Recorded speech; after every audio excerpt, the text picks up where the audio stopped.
सभी को जय सिया राम। रामचरितमानस में लंका कांड के दोहा संख्या 98 98 के आगे हम लोग आज पढ़ेंगे। दोहा इस प्रकार है 98।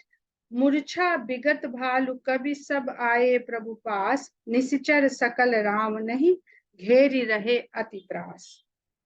आगे चौपाई है कि तेहि निस सीता पहि जाई, त्रिजटा कही सब कथा सुनाई, सिर भुज बाढ़ी सुनत रिपुकेरी, सीता उर भई त्रास घनेरी। जिस दिन का ये प्रसंग है उसी रात को त्रिजटा सीता जी के पास जाती है और युद्ध का सारा वृत्तांत उनको जब बताती है तो सीता जी ये सुन करके कि बार बार भुजाएं और शीश काटने के बाद भी रावण मर नहीं रहा है और हर बार उसके नए शीश और नई भुजाएं उग आती हैं, सीता के हृदय में बहुत कष्ट हुआ, भय हुआ। मुख मलिन उपजी मन चिंता, त्रिजटा सन बोली तब सीता, होई कहा कह सिकिन माता, कही विधि मरही विश्व दुख दाता, रघुपति सर सिर कटे हूं न मरई, विधि विपरीत चरित सब करई। ज्योत्सना आप म्यूट कर लीजिए।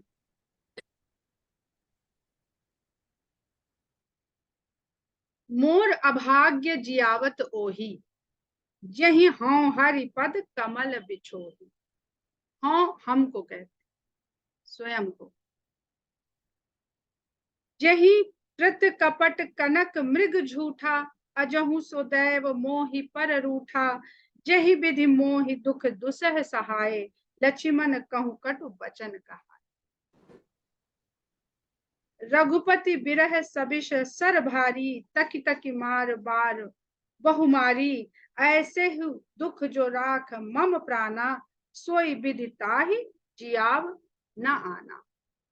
इतना दुख दे करके विधाता की करनी तो सब उल्टी ही जान पड़ती है। अब इससे बड़ा दुख मेरे जीवन में और क्या आएगा कि राम के विछोह में मैं जिंदा हूं। तो अगर इतना बड़ा दुख दे करके विधाता मुझे जिंदा रख सकता है तो फिर रावण को जिलाए रखने वाला वह विधाता हो भी सकता है। बहुविधि कर बिलाप जानकी, करि करि सुरति कृपा निधान की। इस प्रकार अनेक प्रकार से जानकी विलाप करते हुए रोती हैं और बार बार कृपा निधान राम को याद करती हैं। कह त्रिजटा सुन राजकुमारी, उर सर लागत मरई सुरारी। एक बात नोटिस करिए कि जब से हनुमान जी और अंगद आए हैं सीता माता के पास, मुझे लगता है तब से अब पहली बार सीता को सीता के नाम से लिखा गया है, नहीं तो जनक सुता जानकी वैदेही इस ऐसा मुझे लग रहा है। हो सकता कहीं बीच में आया हो पर मेरे ध्यान में नहीं आया। तो यहाँ पर देखिए कि अब जानकी नहीं, जनक सुता नहीं, वैदेही नहीं, सीता नाम से संबोधित किया जा रहा है। और ये सीता और राम की एक रूपता को, ब्रह्म और शक्ति एक हैं, ये बताने के लिए सीता को सीता के नाम से यहाँ पर उपस्थित किया जा रहा है। कह त्रिजटा सुन राजकुमारी, उर सर लागत मरई सुरारी। तब त्रिजटा कहती हैं, हे राजकुमारी आप सुनिए कि जैसे ही उसके हृदय में तीर लगेगा वैसे ही देवताओं का ये शत्रु मारा जाएगा। प्रभु ताते उर हतई नते ही, एहि के हृदय बसति वैदेही। पर भगवान राम इसके हृदय में तीर इसलिए नहीं मार रहे हैं क्योंकि वहां पर तो आप विराजमान हैं। तेहि के उर, उसके हृदय में वैदेही बसी हुई है, तो वहां तीर कैसे राम चला दे। ये ब्रह्म और शक्ति की एक रूपता है, वो एक दूसरे के सहायक हैं इस सृष्टि को बनाने और चलाने में। वो एक दूसरे का नाश कैसे कर देंगे। एहि के हृदय बस जानकी, जानकी उर मम बास है, मम उदर भुवन अनेक लागत, बान सब कर नाश है, सुनि बचन हर्ष विषाद मन अति देखि पुनि त्रिजटा कहा, अब मरिहि रिपु एहि विधि सुनहि सुंदरी तजहि संशय महा। कहती है आगे कि एहि के हृदय बस जानकी। राम का ये विचार है जो त्रिजटा बता रही कि इसके हृदय में जानकी का वास है और जानकी के हृदय में मेरा वास है। अगर आप लोग रामचरितमानस पढ़िए तो चूंकि ये रामचरितमानस है तो राम के ही चरित्र यहाँ पर उद्धृत किए गए, मुख्य रूप से राम के चरित्र, राम का जन्म, राम का अवतार, राम की बाल लीला, सीता जी का जन्म, प्राकट्य, बाल लीला कहीं वर्णन नहीं है। परंतु ये जो छंद है ये अपने आप में संपूर्ण छंद है कि राम अगर प्रकट हो रहे हैं तो सीता तो स्वमेव प्रकट हो ही गई हैं कहीं ना कहीं। राम अवतरित हो रहे हैं ब्रह्म से नर रूप में, परंतु सीता प्रकृति की पुत्री के रूप, धरती की पुत्री के रूप में। राम एक जगह व्याप्त दिख रहे हैं पर सीता सर्वव्याप्त हैं। प्रकृति ही सर्वव्याप्त है ब्रह्म के रूप में। हम भगवान का मंदिर एक बना लेंगे, जो भी हमारे इष्ट हैं, घर में, शहर में, पर प्रकृति को हम एक जगह कहाँ पे बना के रखेंगे? जिधर देखेंगे उधर ही हमें प्रकृति के दर्शन होते हैं। तो ये व्यापकता, जो ब्रह्म की व्यापकता है, वो प्रकृति के रूप में प्रकट होती है। तो कहते हैं कि मम उदर भुवन अनेक लागत बान सब करनाश है, और सीता के हृदय में मैं बसता हूँ और मेरे उदर में तो पूरा ये ब्रह्मांड बसा हुआ है। तो अगर सीता के हृदय में बाण लगेगा तो फिर उसके बाद वो मेरे हृदय में लगेगा और मेरे उदर में जो ये सारे ब्रह्मांड है वो सब का नाश हो जाएगा। तो रावण क्यों जिलाया जा रहा? इस तरह के रावण भी संसार को चलाने के लिए जरूरी है। और अभी उसके मन में तो सीता ही सीता बसी हुई है। सुनि बचन हर्ष विषाद, मतलब सीता, उसके मन में सीता का सात्विक भाव नहीं बसा है, वो प्रकृति का भोग करना चाहता है। तो भोग की जो इच्छा है, आधिपत्य जमा लेने की जो इच्छा है, वो उसको नहीं मरने दे रही है।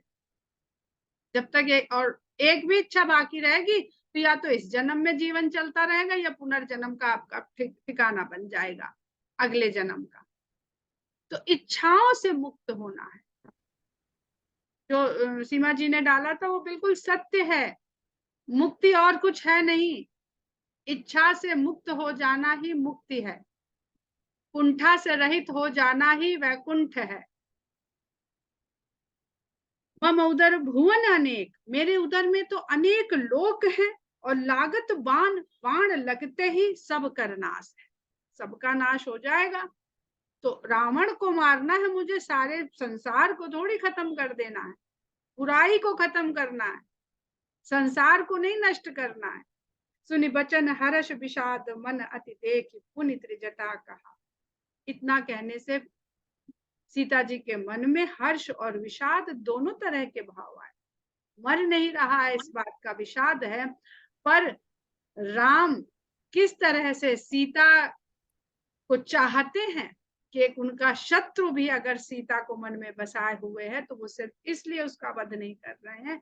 ये भाव सीता को जब अनुभव होता है तो इससे उनके मन में हर्ष होता है। तब त्रिजटा फिर कहती है, अब मरि ही रिपु एहि विधि सुनहि, अब यह शत्रु इस प्रकार मरेगा, सुंदरी तजहि संशय मा। अब किस प्रकार मरेगा ये सुनो और संशय को त्याग दो। काटत सिर होई विकल छूट जाहि तब ध्यान, तब रावण ही हृदय मोह मरि ही राम सुता। वो उसको शीश काट काट के युद्ध में खिला खिला के इतना व्याकुल कर देंगे, इतना व्याकुल कर देंगे कि कभी तो उसका ध्यान छूटेगा तुमसे। और जैसे ही तुमसे उनका ध्यान, रावण का ध्यान छूटा, और वैसे ही फिर हृदय में लगा। काटत सिर होई विकल, सिर को शीशों के कटते कटते जब वो व्याकुल हो जाएगा छूट जाए तब ध्यान, तुम्हारा ध्यान उससे छूट जाएगा। तब रावण ही हृदय में, तब रावण के हृदय में मरी ही राम सुजा, श्री राम जी बाण मारेंगे। अस कही, अब यहाँ पर सुजान जो सब कुछ जानने वाला अंतर्यामी, तो भगवान रावण के भी हृदय में बसे हैं, सीता के भी हृदय में बसे हैं, त्रिजटा के भी हृदय में बसे हैं, भगवान सबके हृदय में बसे हुए हैं। का अस कही बहुत भांति समुझाई, पुनि त्रिजटा ने जो भवन से जाए। इस प्रकार सीता जी को बहुत प्रकार से समझा बुझा करके त्रिजटा अपने भवन में चली गई। राम सुभाव सुमिर वैदेही, उपजी बिरह बिथा अति तेहि। अब जब राम का स्वभाव वैदेही फिर सोचने लगी उनके प्रेम के बारे में, अपने बारे में, वो कि मेरे बारे में किस तरह सोच रहे हैं, कितनी बड़ी सेना लेकर के मेरे ही तो लिए आ गए हैं यहाँ पर। तो ये सोच के वो राम से जो बिछुड़ी हुई है उस व्यथा से, उस विरह व्यथा से फिर भर गई। निसिह ससिह निंदति बहुभांति, जुग सम भई सिराति न राति। देखिए कल रावण का वध हो जाना, तो कहती हैं अब जो त्रिजटा कह गई, अब जब राम अंतर्यामी है तो सीता माता भी सब कुछ जानने वाली हैं, और उनको भी ये बोध हो गया कि अब आज की रात और आज का ये जो चंद्रमा है यही अंतिम है, कल रावण का वध हो जाएगा। तो इस निशा और शशि की बहुत प्रकार से निंदा करने लगती हैं और कहती ये अब कटती नहीं है आज की रात, ये युग के समान हो गई है। क्योंकि जब मिलन का थोड़ा सा दिख जाता है ना, तो आदमी की जो प्रतीक्षा करने का धैर्य है वो कम हो जाता है। हम आते हैं कहीं से तो ट्रेन पूरा 10 घंटा 20 घंटा 24 घंटा काट लेंगे, लेकिन अगर अजगैन में ट्रेन रुक गई या जो नियरेस्ट जो भी है दिलकुशा पे रुक गई, तो वो 15 मिनट जो बड़े भयंकर लगने लगते हैं। तो अब मिलन की आस भी हो गई और विश्वास भी हो गया। जब अति भयउ बिरह उर्दाहु, फर के उबाम नयन अरुबा। जब इस प्रकार दुख के कारण भय भय आ गया उनके मन में, विरह के कारण, और हृदय उनका जलने लगा, तभी उनके वामांग ने फड़क करके उनको शुभ संकेत दिए। उनकी बाई आंख फड़की और बाई भुजा फड़की। सगुन विचार धरी मन धीरा, इस शगुन को विचार करके फिर उन्होंने धीरज धारण कर लिया। अब मिली है ही कृपाल रघुवीरा, और उन्होंने अपने हृदय को समझाया कि अब कृपालु राम के मिलने में देर नहीं है, अब मिल ही जाएंगे। तो जब व्यक्ति परेशान होता है तो दो तरह से उसको सांत्वना और धीरज मिलता है, एक उसके आसपास के लोग और एक उसका अंतर्मन।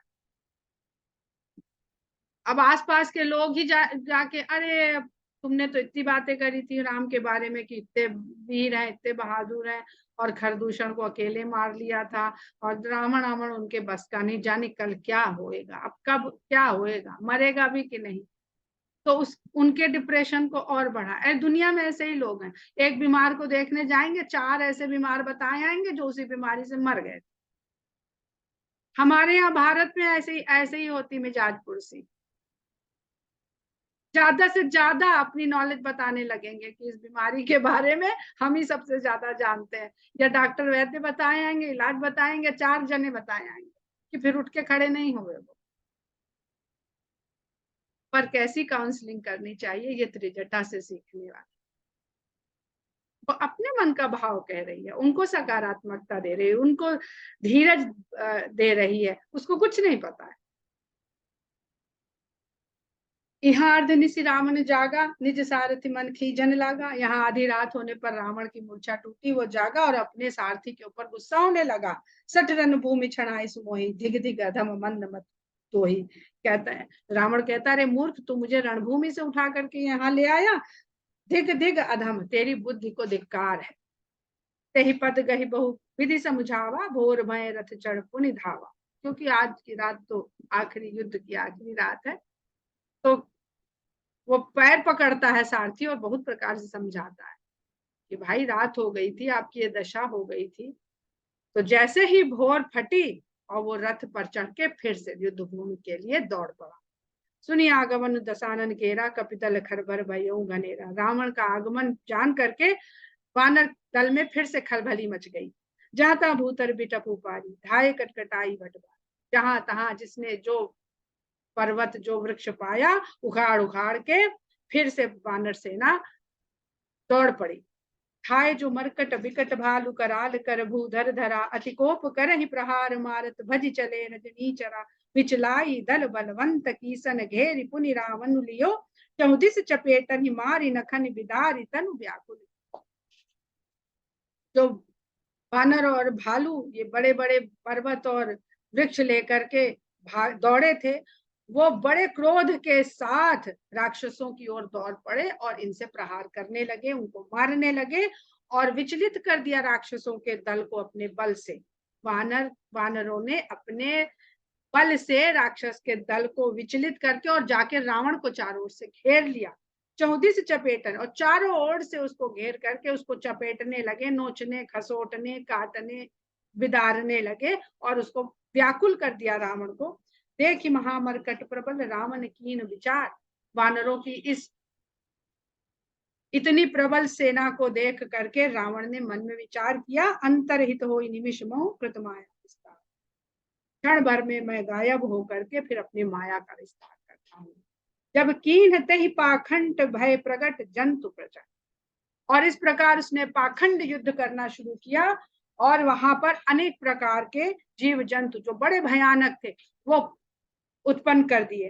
बेताल भूत पिशाच कर धरे धनु नाराज।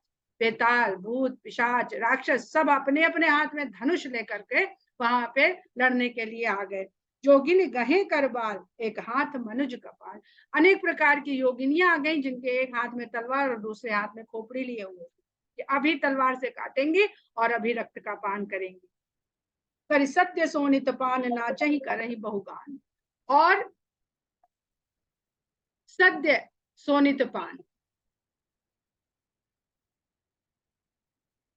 जो तलवार से जब शीश काटेंगी जो ताजा रक्त निकलेगा उसका पान करेंगी। करी सद्य सोनित पान, बिल्कुल ताजे सद्य तुरंत तुरंत निकले हुए रक्त का पान करेंगी। और नाचे ही करेंगी बहुगान, और बहुत नृत्य मतलब आनंद उठाएंगे इस युद्ध का। धर्मारु बोल ही घोर रही, पूरी धुनि चहु ओर। पकड़ो मारो ऐसी घनघोर ध्वनि चारों तरफ उन्होंने भर दी। मुखबाई धावही खान, तब लगे कि इस प्राण। और मुखबा के मुंह अपना पूरा खोल करके खाने के लिए दौड़ पड़ी वानरों को। तब वानर प्राण बचा के वहां से भागे। जहाँ जा ही मरकट भाग, तह बरत देख ही आग। और भाग के जिधर जाते हैं वहां जलती हुई आग पाते हैं, भाग के जाए कहाँ। भय बिकल बानर भालू, पुनि लागे बरस, पुनि लाग बरसे बालू। और आग देखकर जैसे ही व्याकुल होते हैं तो ऊपर से बालू की वर्षा होने लगती है। जहां तहां थकित कर कीस गरजेऊ, बहुरी दस से। जहां तहां वानर बेचारे थके हुए भयाक्रांत होकर के खड़े के खड़े रह गए। और रावण बड़ी जोर से गरजा। लक्ष्मण कपीस समेत भय सकल वीर अचेत। लक्ष्मण और सुग्रीव के सहित बड़े बड़े वीर अचेत हो गए रावण की इस गर्जना से। हा राम हा रघुनाथ, कही सुभट मींजहि हाथ। हा राम हा रघुनाथ, यही पुकार करते हुए हाथ मलते हुए सारे योद्धा खड़े रह गए। यही विधि सकल बल तोड़, तही कीन्ह कपट बहुत। इस प्रकार सबके बल को छीण करके, सबके बल को तोड़ करके उसने और कपट रचा। और आगे क्या कपट रचता है।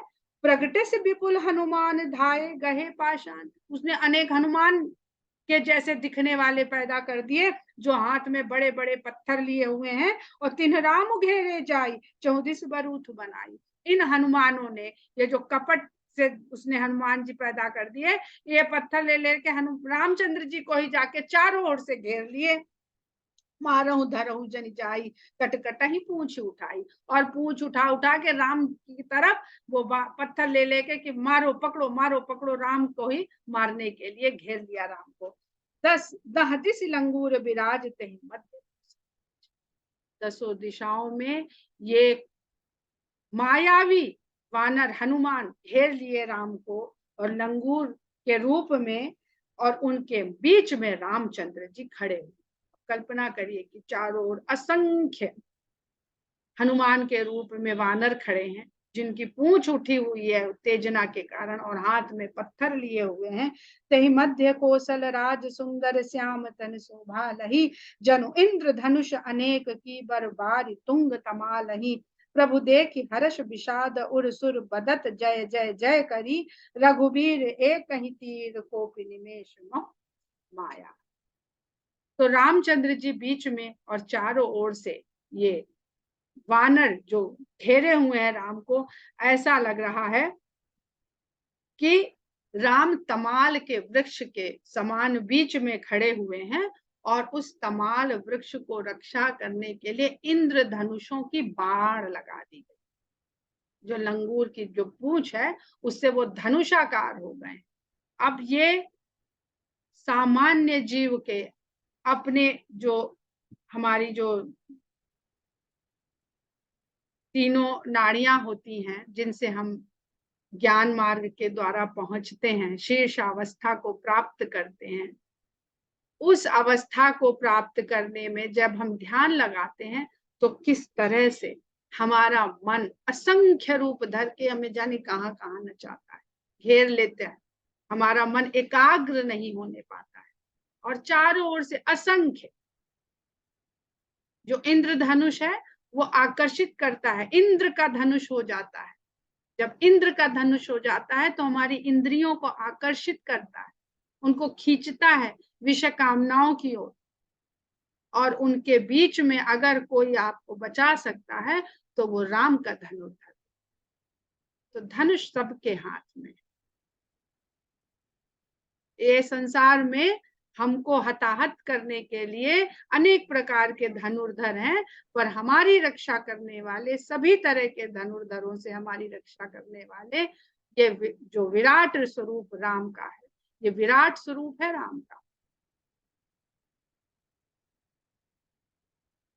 प्रभु देखि हर्ष विषाद। अब भगवान दिख तो रहे हैं, देखिए चरम पर है।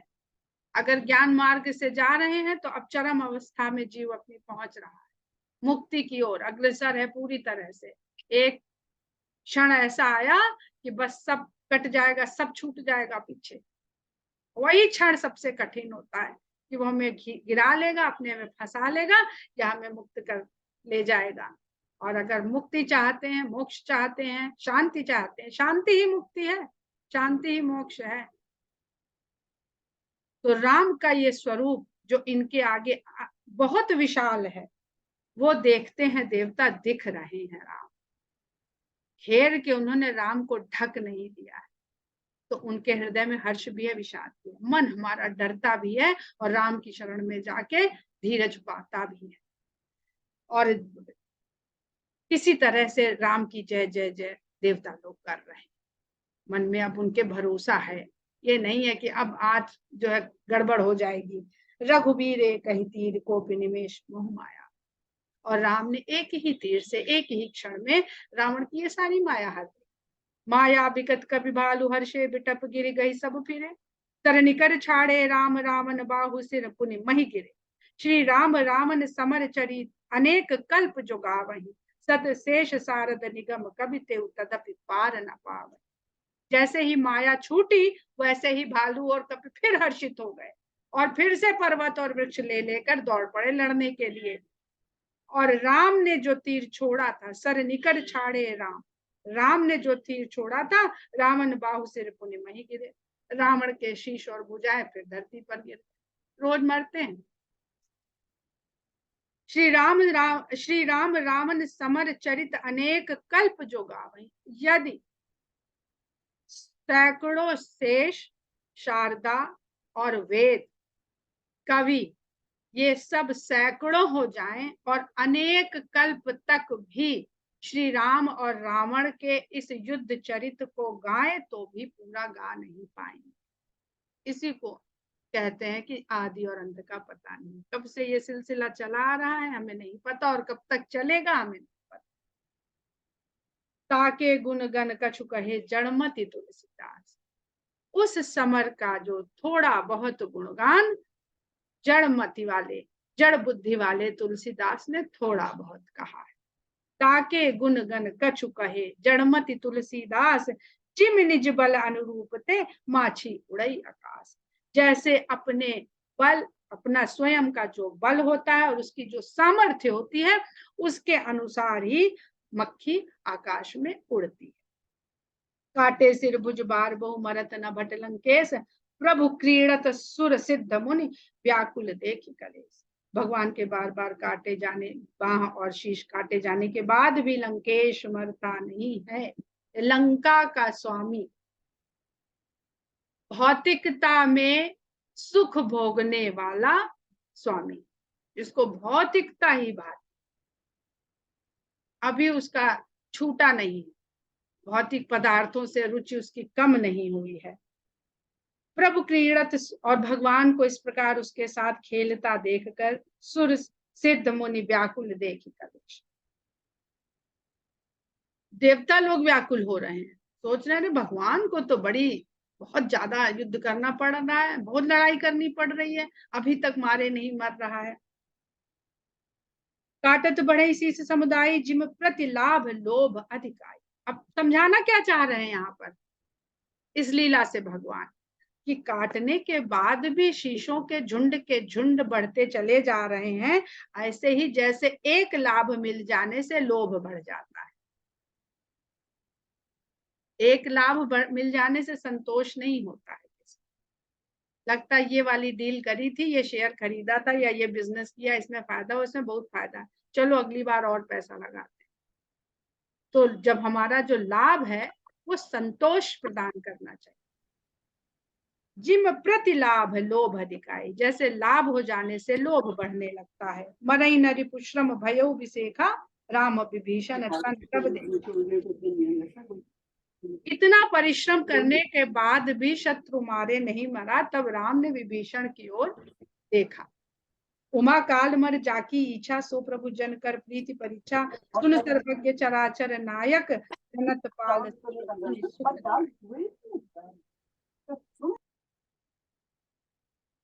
शंकर जी कहते हैं ये बात किसी और के समझ में आने वाली नहीं है कि राम विभीषण की ओर देख रहे हैं, जिसने कह दिया था कि जाके समुद्र से विनती कर लो, और 3 दिन बर्बाद करवा दिए थे।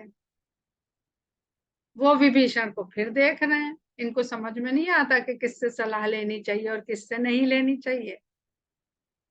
तो इसलिए शंकर भगवान आ गए कि बहुत गूढ़ बात है, तो ये न तुलसीदास जी कह पाएंगे, न काकभूषुंडी जी कह पाएंगे, और न याज्ञवल्क्य जी कह पाएंगे। तो इसलिए शंकर भगवान कह रहे हैं कि हे उमा, जिसकी इच्छा से काल खुद मर जाता है, वो भगवान प्रेम की परीक्षा ले रहे हैं विभीषण। सुन सर्वज्ञ चराचर नायक, जो पूरे सचराचर जगत के सब जानने वाले हैं और जिसके नायक हैं, स्वामी है। प्रणत पाल सुर मुनि सुखदायक, अपनी शरण में आए हुए का पालन करने वाले और देवताओं और मुनियों को सुख देने वाले। सुर मुनि साथ साथ जब कहा जाता है तो सुर हमारे इंद्रियों का प्रतीक है और मुनि हमारे मनन का, जो मन में हम मनन करते हैं, तो जो मनन करते हैं उसके अनुसार जो कार्य करें, वो सुर और मुनि का बढ़िया गठजोड़ होता है। नाभि कुंड पीयूष बस आके, नाथ जियत राम बल था।